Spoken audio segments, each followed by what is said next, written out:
So now that we understand why we're going to do pilots and the outcome of it and how we're going to communicate it to stakeholders, we get to talk about the pilots themselves. And pilots are personal preference here, my favorite part of this whole process. I love to do things for real in the world.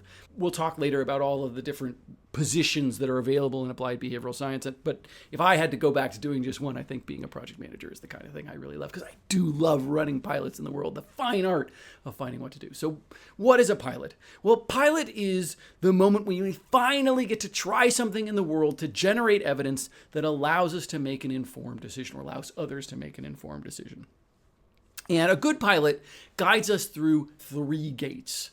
The first gate, the first place we're checking, is for effectiveness. We want to say, were we able to change the underlying pressure that will drive this result, right? So, because you can imagine not being able to do that. You can imagine that you do some process metrics, we're going to talk about those in a second, and you aren't able to actually change the pressure, in which case you're not going to change the behavior because the pressure didn't change.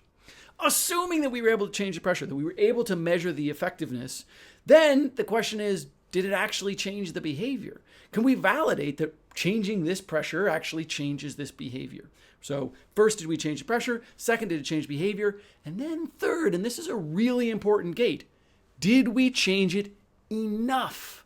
Right? This is where that cost-benefit ratio comes into effect. And it's the dominant difference between academic and applied behavioral science, because academic behavioral science doesn't care about enough. As long as something is statistically true, then it should qualify to be in the academia. Now, that's not actually how it works. It turns out that academics, rather like applied people, really like big effects and splashy things, and they don't care about changing things 2%. They want to change them 200% or 2,000% or 2,000,000%. But in theory, as long as the mechanism worked and the behavior changed, that should be enough to publish in academia. But it's not enough in applied behavioral science. We need to know we changed the pressure, that we changed the behavior, and that behavior change was enough to make sense for scaling.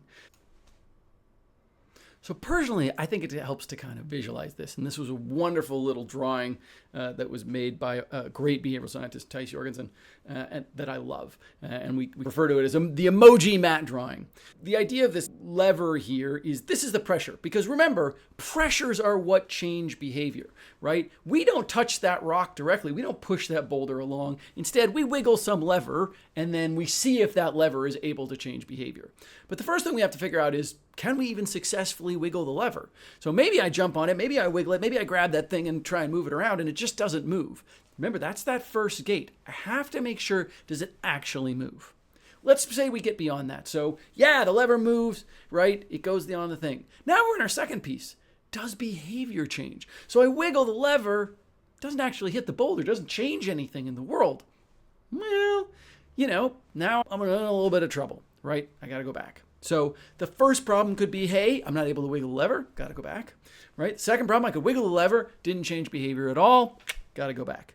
The third problem is, hey, I could wiggle the lever, it moves, I could change the behavior, but the magnitude just isn't enough to make sense to invest in.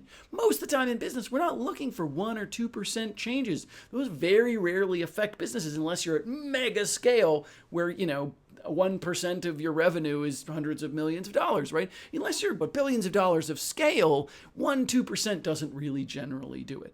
And so you can wiggle that lever, it can hit the boulder, but the boulder rolls an inch. Not going to do it, need to go back.